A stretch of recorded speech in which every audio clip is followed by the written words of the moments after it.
40 बसें आई हैं, ये पहली खेप है, और तकरीबन इससे कोई 5 हफ्ते के गैप के बाद दूसरी खेप जो है 40 बसों की आ जाएगी। तो कुल मिलाकर 80 बसें होंगी जो ग्रीन लाइन के ऊपर होंगी।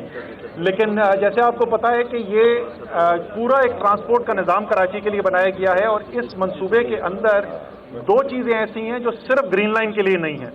एक तो जो नुमाइश के पास जो अंडरग्राउंड है, जहां पर तमाम लाइंस आके, ग्रीन लाइन है, रेड लाइन है, येलो लाइन है, और लाइंस जो है वो सब आके जो जहां पे मिलेंगी और वहां से उनका टर्निंग रेडियस है वो मुकम्मल किया गया है।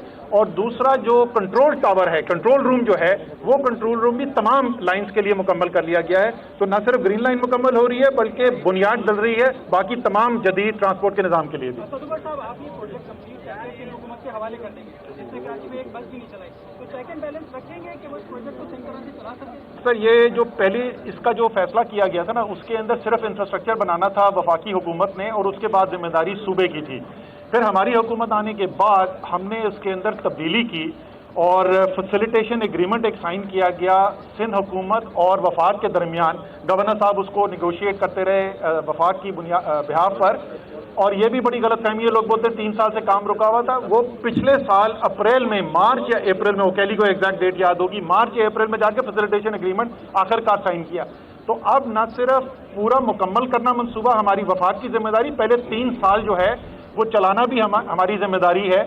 और अगर आप हमारे तहरीक इंसाफ के, MQM के, GDA के दोस्तों से पूछेंगे तो बोलेंगे कि 3 साल के बाद तो चाहे वफाक की जिम्मेदारी हो या सूबे की जिम्मेदारी हो, एक ही लोग होंगे, तो आगे की जिम्मेदारी हमारी समझे। अच्छा, असद उमर साहब ये फरमाइएगा कि ये बिल्कुल सही बात है कि हुकूमत ने जब बात की तो पिछले हुकूमत कंसीडर नहीं करते, अपने के कराची वालों के लेकर चीजें इनकी जब जब ये मनसूबा शुरू हुआ था तो नवाज शरीफ का शुक्रिया अदा करती रही है। तो आप लोग बैठे थे कराची के नुमाइंदे, कुछ भी था कैसे, मतलब पिछले हुकूमत नवाज शरीफ ने एक अच्छा काम किया था, इनिशिएटिव को एक्सेप्ट करते हैं?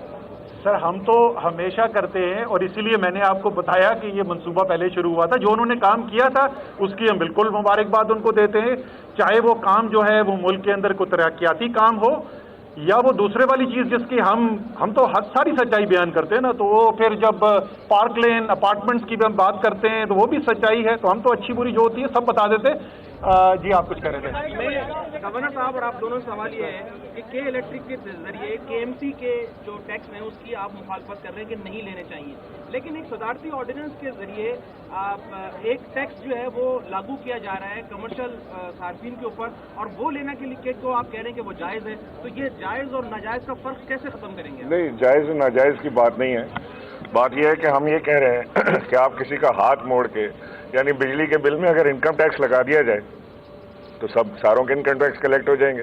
तो सारे टैक्सेस बिजली के बिल में लगा देते हैं, क्योंकि लोग सार्फिन जो है वो मजबूर हो जाएंगे, बिजली कट जाएगी, वरना अगर आप बिल नहीं देंगे तो। ये तो कोई तरीका नहीं है। और टैक्स उस चीज़, कंजर्वेंसी टैक्स होता क्या है? कंजर्वेंसी टैक्स होता है खिदमात के बदले में टैक्स लेना। तो कौन सी खिदमात चल रही हैं?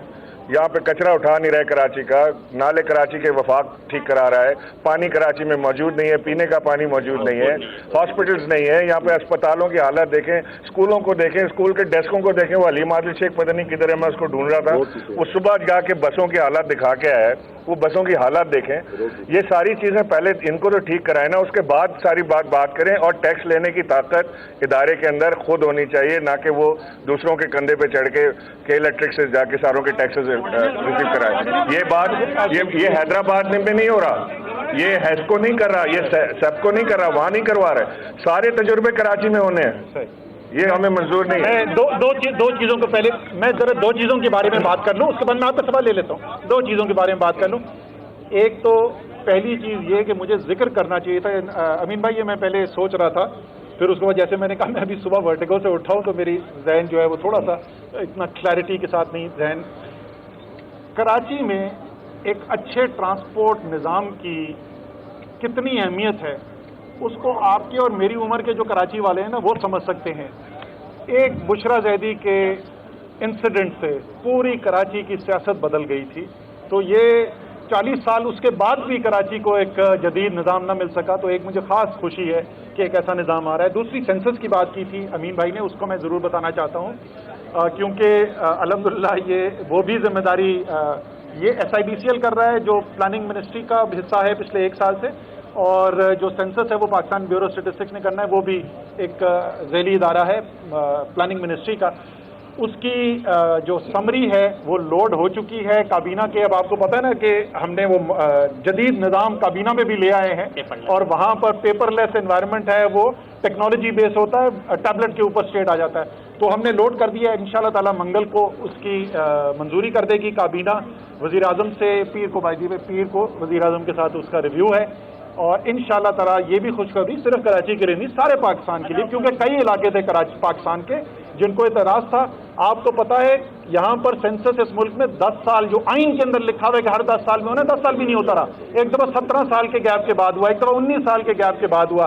اس دفعہ الحمدللہ ہم نے آپ سے وعدہ کیا تھا جس دن مشترکہ مفادات کی کونسل میں یہ فیصلہ کیا تھا کہ پچھلے کو منظور کر لیا جائے جیسا کیسا بھی ہے آگے کام چلانے کے لیے، اور اسی دن یہ فیصلہ کیا گیا تھا نیا سینسس ہوگا، وعدے کے مطابق وہ پورا ہونے جا رہا ہے. آپ نے کہا کرایہ بھی بتا دیں، اس کا کرایہ آپ کے ساتھ جی ٹی کا بھی اجلاس ہوا تھا 3-4 دن پہلے دن صاحب پگاروں کی قیادت میں، وہاں پہ جی ٹی کے جو بھی ممبران تھے انہوں نے وفاقی حکومت پر سخت مفادات کا اظہار کیا ہے کہ انہوں نے کراچی ایک ڈویژن ہے، باقی اس کے جو بھی اضلاع ہے وہاں پہ ابھی تک کچھ بھی نہیں کر سکی ہے پی ٹی آئی سرکار، تو وہ ان میں مایوسی پائی جاتی ہے. اچھا میں آپ کو بتاؤں، میں نے 3 سال حکومت میں آنے کے بعد اگر کچھ سیکھا ہے نا تو وہ یہ سیکھا ہے کہ اخبار میں اگر کوئی خبر پڑھو یا ٹی وی پہ کوئی بریکنگ نیوز دیکھو نا تو فوری طور پر اس پہ یقین نہ کر لو. تو جب تک میں ان سے خود میں یہ سن لوں کیا ہماری یہ خواہش ہے کہ سندھ کے تمام اضلاع میں اور تیزی سے کام کیا جائے؟ بالکل ہے. جیسے میں نے آپ کو بتایا کہ سندھ کراچی ٹرانسفارمیشن پیکج جو ہے اس کا اعلان ستمبر پچھلے سال 1 سال پہلے وزیر اعظم نے کیا تھا. سندھ پیکج جو ہے اس کے کئی ماہ کے بعد، یعنی جو باقی 14 اضلاع ہیں ان کے لیے وزیر اعظم نے اعلان کیا تھا، لیکن کیونکہ اس میں چھوٹے اور بڑے منصوبے دونوں تھے تو وہاں پر چھوٹے منصوبوں کو تو میں خود جا کے افتتاح کر چکا ہوں. خوشخبری آپ کے لیے اسی چیز کے اوپر اور جی ڈی اے کے دوستوں کے لیے بھی، ہر سندھ کے رہنے والوں کے لیے، حیدرآباد سکھر موٹر وے جو ہے اس کا ابھی جمعے کے دن صبح P3 ہے، وہ بھی ایک پلاننگ منسٹری کا ذیلی ادارہ ہے. P3A کی بورڈ میٹنگ نے اس کے بڈنگ ڈاکیومنٹس کی منظوری دے دی ہے. اب اس کا ٹینڈر ہونے جا رہا ہے انشاءاللہ تعالی. سب سے بڑا منصوبہ سندھ پیکج کا جو ہے 200 ارب روپے کا، اس پہ بھی کام شروع ہونے جا رہا ہے. یہ بتائیے گا کہ کراچی کی آبادی 3 کروڑ ہے، کیا 80 بسیں کافی ہوں گی؟ ایک سوال. دوسرا سوال یہ بتائیے گا کہ یہاں پر یہی دیکھا گیا ہے کہ جب کراچی میں اس طرح کے جو ہوتے ہیں خاص طور پہ سینٹ کے نظام میں آپ دیکھتے ہیں کہ مخالفین جو ہے وہ گولیاں بتائے تھے اور فساد کرنے کے لیے، اگر سندھ حکومت کی جانب سے پیپلز پارٹی کی جانب سے دوسرے مخالفین کی جانب سے ان بسوں کو یا اس پلان کو، ان منصوبے کو صفائی کی طرف یعنی کوئی چیز کی حفاظت کی کیا کیا 3 کروڑ کی آبادی والا ہی بتا دیجیے. دیکھیں آبادی بہت بڑی ہے کراچی کی، وہ کتنی ہے وہ تو سینسس ہوگا پتہ چلے گا، لیکن بہت بڑی آبادی ہے. ظاہر ہے اس کے لیے 80 بسیں کافی نہیں ہے، لیکن جیسے میں نے آپ کو بتایا کہ یہ صرف 80 بسوں کا ایک منصوبہ نہیں ہے. 6 مختلف ریپڈ بس ٹرانسپورٹ کی لائنز ہیں جو بنیں گی. اگر وفاق صوبائی حکومت نہیں کرے گی تو وفاق کو ہی کرنا پڑے گا. اور جو سب سے بڑا منصوبہ جس میں صرف ایک KCR کے منصوبے پہ جو پہلا سال ہے، جو ماہرین نے اس کا تجزیہ کیا ہے، پہلے سال کے اندر یومیہ اوسط ٹریفک جو ہے وہ 4.5 لاکھ کراچی کے شہری جو ہیں وہ KCR استعمال کریں گے، اور اگلے وہ 10 سال کے اندر بڑھ کے 10 لاکھ تک پہنچ جائے گا. تو یہ پورا ایک مربوط نظام بن رہا ہے. آئیے جی بس دیکھتے ہیں، آپ بھی آئیے ہمارے ساتھ.